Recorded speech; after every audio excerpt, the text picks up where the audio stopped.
உடையது. அவரே அதை கடல்களுக்கு மேலாக அஸ்திபாரப்படுத்தி அதை நதிகளுக்கு மேலாக ஸ்தாபித்தார். யார் கர்த்தருடைய பர்வதத்தில் ஏறுவான்? யார் அவருடைய பரிசுத்த ஸ்தலத்தை நிறைவேற்றுவான்?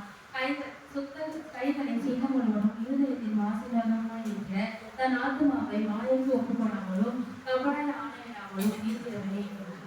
அவன் கர்த்தரால் ஆசீர்வாதத்தையும் தன் ரட்சிப்பின் தேவனால் நீதியையும் பெறுவான்.